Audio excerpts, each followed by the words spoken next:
may bukol. Diba? Demonyo ang dina sa kataliman, sa katalasan, sa pagkahinay ng balita laban sa kanyang kapwa. Hindi niya nalalaman kung paano natin inaaturan ng ating kapwa ay siya rin mag-aatol na tatanggapin natin mula sa ating Panginoon. Amen. Kaya nga sabi, mahal mo ang kapwa mo. Diba?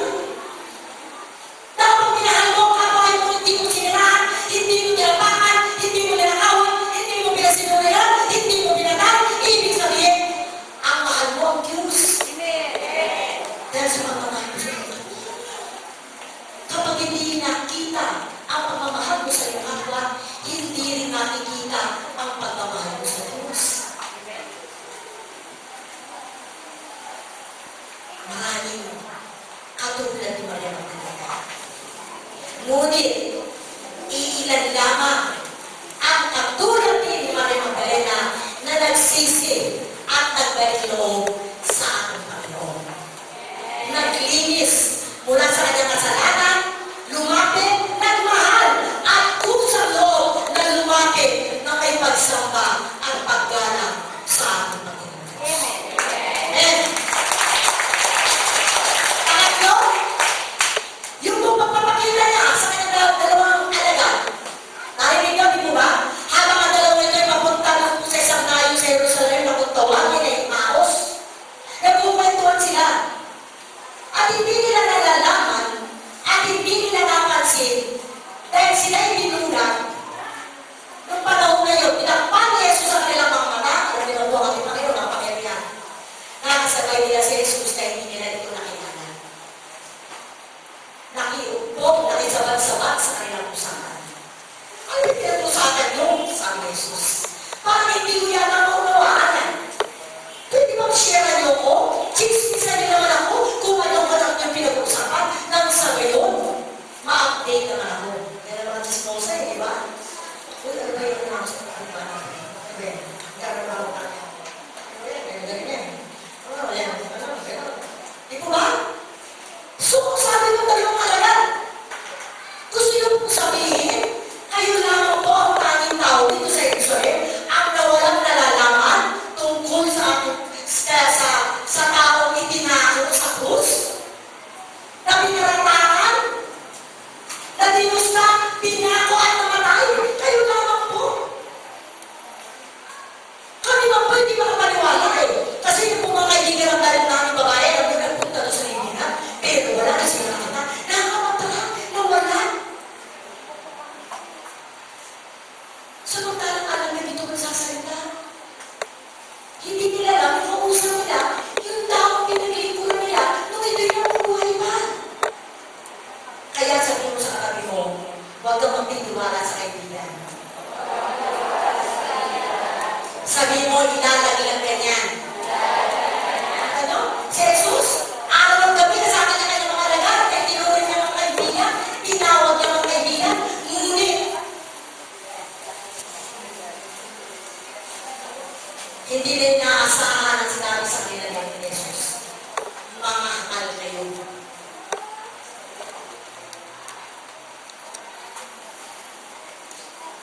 Mamahal kayo. Hindi pala kayo naniniwala sa lahat ng mga narinig niyo. Sa lahat ng mga nakita niyo. At nang siya'y aalis na, ang sabi ng dalawa, huwag na po kayong umawalis. Lumalik na po kayo sa amin, hindi na po tayo kumain. At dahil sa kanya mga tao ito, na hindi nila nalalaman ang kanilang Panginoon at pinaglilingkuran, siya nakasali. At nakunin niya ang tinapay at pinaghati-hati sa kanila, doon nabuksan ang kanilang mga mata. Na ang kanila palang kausap, kasabay at kasama ng mga panahon na yun, ay walang iba kundi ang Panginoon ng kanilang bigay.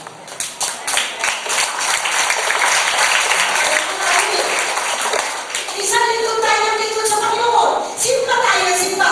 Luhod ng palakad. Nagbebelo. Nagrorosaryo. Bulong ng bulong. Pero wala po sa puso. Lahat-lamang ang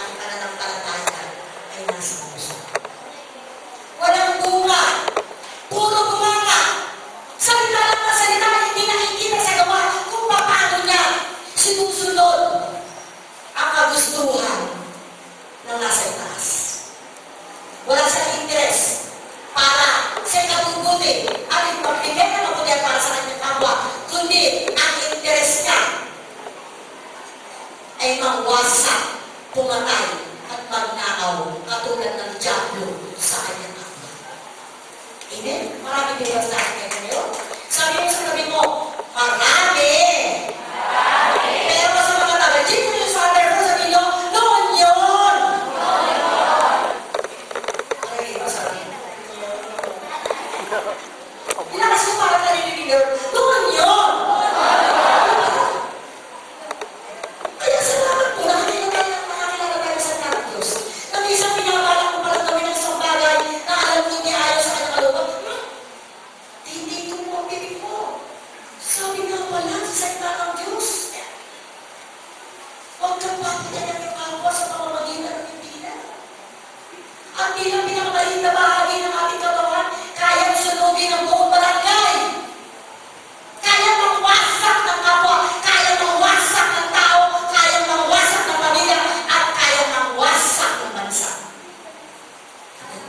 Ganun ang nangyari. Gusto na mga agad. Nag-uusap sila. Kaya pinagawilan sila ng ano. Tayo. Hangal din po tayo. Alam natin may Diyos. Alam natin kasalanan. Ngunit patuloy pa natin ginagawa ang lahat. Pangatlo, ang kanyang pagpapakita sa kanyang labing-isang alaga. Amen. At dahil ang ating Panginoon umakyat sa langit at muli na buhay at nagpakita po sa kanila. Una, kay Maria Magdalena ay isang makasalanan. Kaya nga po ito, bago ko nakalimutan para sa kababaihan. Dapat pala tayo maging masaya at maaari tayo maglalaki. Kasi ang unang preacher ko, dito na itatanong, ay babae. Ha? Kasi, isang araw, pagkatapos na muli pagkabuhay, si Jesus ay nagpakita kay Maria Magdalena upang sabihin sa kapwa niya, upang sabihin sa tao na wala ng tao, yung Elia at si Jesus ay umakyat na sa langit. Nakatakan po natin ang babae. Yes! Tayo na kasi nagawa tayo ng Kristo. Kaya babae ko pala ang original na preacher. Kasi bakit po ginawa yun? Kasi mga babae, chismosa. Madaling magkalat ng chismis. Di ba? Pag sinabi mo, o yan ako, nabuti yan kanina kumakain ng tubo. Pag pinamali ka, alam mo, naubos yung ibig niya kumakain ng tubo. Isa na naman po sa niya, ubos. Kung di sobra sa mayo, kulang sa ito. Pagpapakita po sa kanya ng isang alaga. Habang ang kanyang mga alaga na nagkakatipon, nagulat sila ng biglang lumitaw si Jesus. Natakot, nagulat tinahanan, hindi niya alam ang gagawin. Ngunit ang sabi ng Panginoon, sumayin niyo ang kapayapaan. Sumayin niyo ang kapayapaan.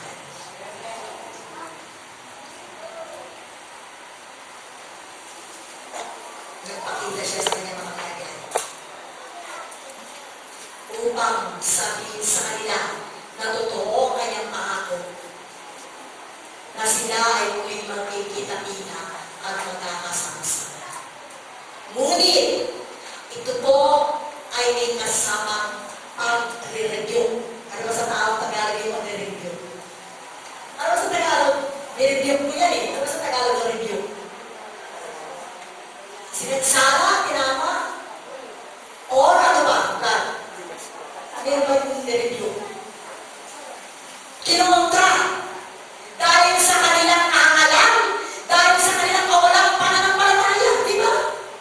Bakit nawala ang Panginoon Jesus? Tinamad na rin sila na mag-preach. Tinamad na rin sila pumunta at humayo upang ipangalan ang salita ng Diyos sa kapilwa nila. Nagbalik po sila sa dati nilang gawain. Kung sila nasinggero, naglasing na ulit. Kung sila nangisa, nangista na ulit. Kung sila naging butakero na rin. Wala na. Pinabayaan na ang pamiministeryo.